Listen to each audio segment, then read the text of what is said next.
Want to know how to write a blog post that actually gets traffic? If you're a wedding pro, that's probably the only reason that you want to blog. You want to show off your couple and the beautiful wedding that you planned, photographed, designed, whatever it is, or you want to blog like informational, inspirational type blog posts. But the whole goal is traffic, right? Most of the times when we're blogging, it's for SEO, and there is nothing more frustrating than feeling like you're blogging, but nothing's happening. So if that's you, you're definitely not alone. And today I'm going to share exactly how to write a blog post that gets traffic for your wedding business. And in case we haven't met yet, I'm Kara. I do blog writing and Pinterest management for wedding pros and other service providers. I've been doing this for the last 5 years. Which started as a COVID pivot. I have a destination wedding planning business myself that still runs today. I'm just not one of the planners in it. So that's super fun. So just trust me when I say I have been where you are, and I was legitimately shocked when blogging became my number one source of leads. So if you're kind of feeling a little skeptical, trust me, I get it.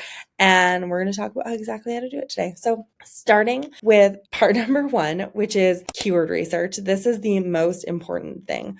And I think no matter, I know you're going to resist me on this, but one of the biggest things is we're getting way too technical. Instead of writing a blog post on garden wedding ideas, for example, we are going like garden wedding ideas that feel ethereal, that are under $5,000, like whatever, like the little, we're adding too much detail. People are looking for like timeless wedding ideas, and we're doing monochromatic, modern with classic elements. Like it's just like most of the time we are going too niche, and couples that have not been in the wedding industry for as long as you have are not searching as like technical, right? So like I'll give you an example that I feel like everyone can relate to. Wedding weekends have only like recently become a common SEO term. So I feel like a lot of us wanted to book them, but they weren't necessarily what people were searching for. So they don't necessarily make a good blog post, but that is one that has fortunately risen in popularity. And I know most wedding pros are happy about that. Like, why wouldn't you be? So my very first recommendation is if you are trying to write a blog post to get traffic, we need to make sure that you're writing content that is based around a keyword. So I'm going to give you a few tool ideas. I personally use SEMrush. It is more of a professional grade. It is a higher investment. I would recommend the investment if you're writing upwards of 8 blogs a month. But if you're writing like 1, 2, 3, 4 blogs a month, you're probably not going to see the ROI from investing in a higher ticket tool like that. So to get you started, I would say Ubersuggest is a popular one with a free plan. Keywords Everywhere is really affordable. You can even just head to Google and see what it auto suggests you type in, like start typing in, wedding planner, garden wedding, whatever, and seeing what other words come up after it. Google Trends is another one that I feel like gets overlooked. Pinterest Trends, which I feel like is especially useful for wedding vendors. And a lot of the times, Pinterest keywords and Google keywords will see a crossover. So I think that's a good place to look. And when you're looking at these, when you have the data available to you, I would look at search volume and make sure it's low to medium competition. And then this is a big one, relevance to your actual services. So basically, a search volume, I would say it doesn't need to be as much as you might think. Like I even think like 50 monthly searches, if it's like highly relevant or like a location specific keyword, I think is great. Other than that, like maybe if it's more of a general keyword, maybe you want to see like 1,000, 2,000, 5,000, maybe 10,000. But again, I would say even more than volume, you want to keep the competition fairly low, which is nice in the wedding industry. I know it can feel like you're in a saturated industry right now, but I promise you, when you compare it to other industries that are competing on a global or national level, or national or global level, the competition is fierce. Most wedding pros are only competing with their local market, which is actually a huge advantage.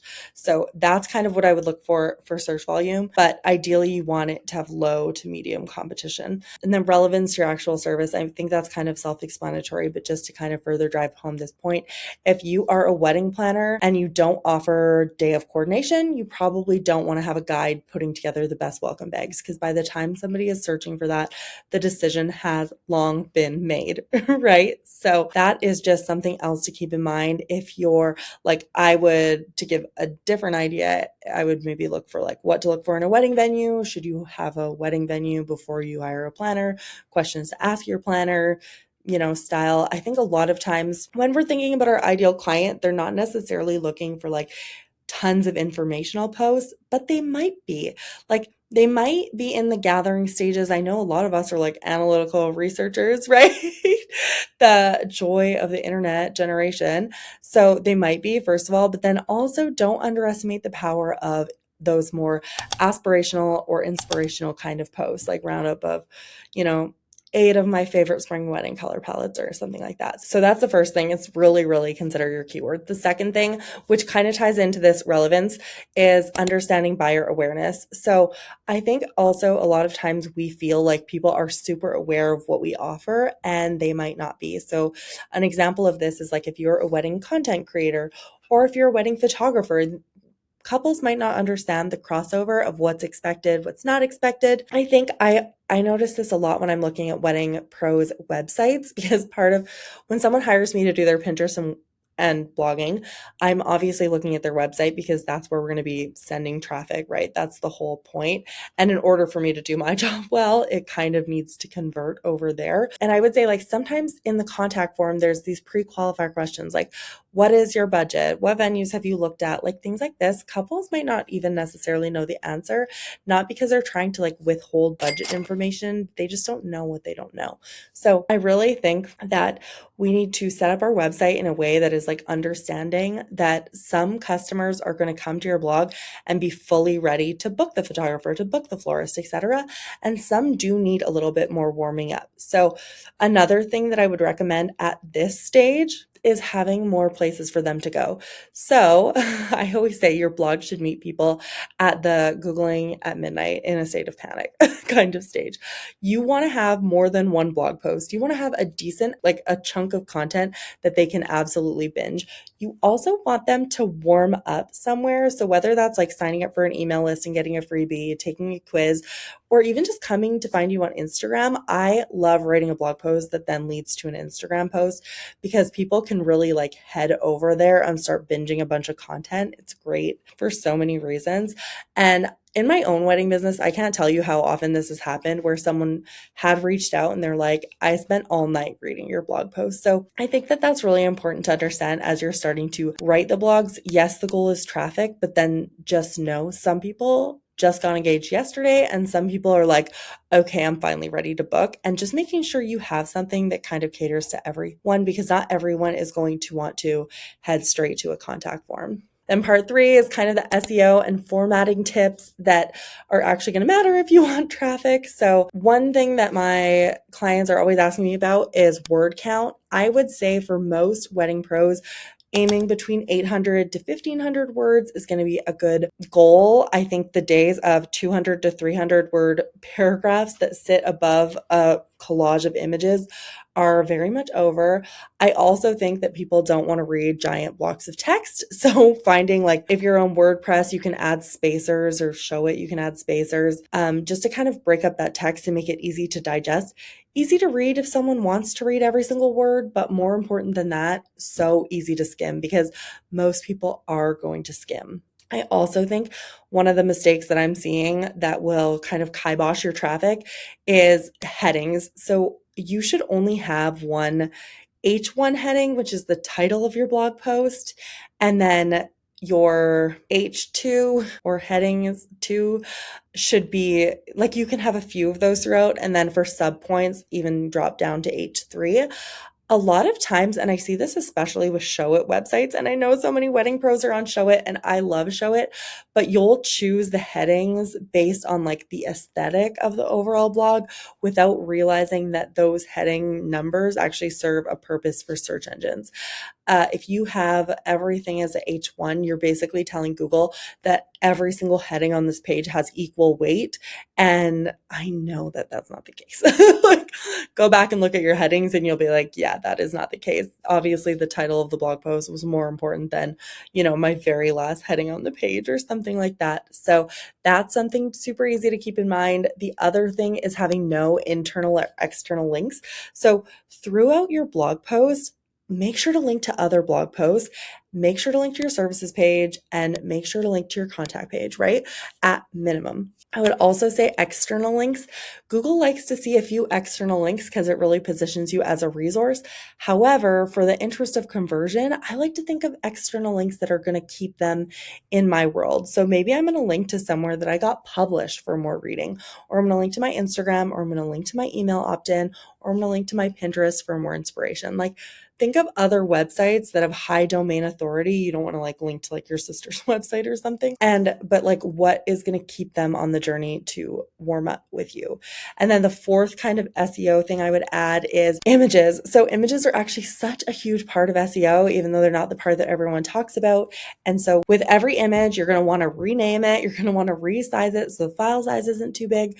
And you're going to want to include alt text. So alt text should just describe what the image is. And I would say, as a very, very general rule of thumb, maybe include your main keyword like 20% of the time. If there is only like 3 to 5 images, you can include it maybe like 40% of the time. But if you have like 100 images, then maybe it's more like 10% of the time. So don't be like too stuffy with it, while at the same time like include it when it's relevant. So those are just kind of like some easy things or mistakes that I see that'll make a big difference if you want to get traffic to your blog posts on your wedding site. The other kind of like quick little easy wins is just making sure your keyword is in the title, the first 100 words, the URL, and the meta title and description. So if you're on WordPress, you can use a plugin like Yoast SEO, usually comes free, or you can use Rank Math, which also has a free plugin. It's my favorite one, personally. Either of those are going to kind of help you and guide you, and like they will tell you what you are missing for SEO. I feel like that is one of the most like underrated places to get SEO advice, is like literally in the plugin itself.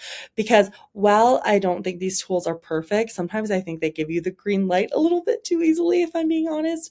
I think they're a great place to start, and they will scan the website and tell you like, hey, you've only used your keyword, 0.001% of the time or something. And while I say that, you should aim for like 1% of the time. So if you're writing 1,000-word blog post, you're going to want to have your keyword in there about 10 times, just to give you an idea. Okay, the last thing that I would say is to track your blog's progress. And this is like the boring work that no one wants to do, but you've invested your time in writing content. And so it's always easier to update past blogs than it is to just keep continuing to write brand new ones. So I would say, if you're going to take nothing else from this video, definitely sign up for Google Search Console and Bing Webmaster tools. Whenever you're done writing a blog post, submit it to both. The reason you especially want to set it up, so first, set it up with Google Search Console first.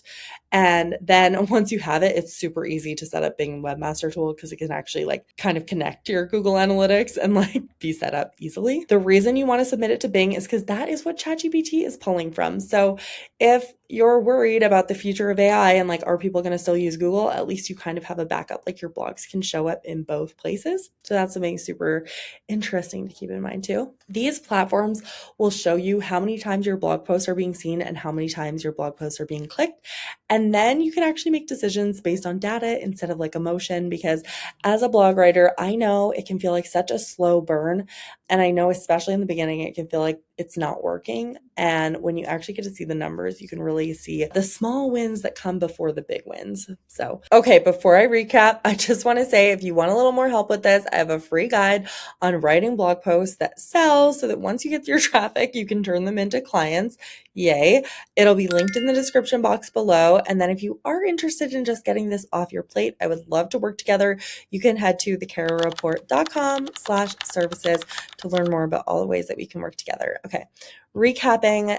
If you want to write blog posts that are going to get more traffic for your wedding business, 1, start with your keyword research. 2, make sure your content aligns with the different stages of your buyer awareness.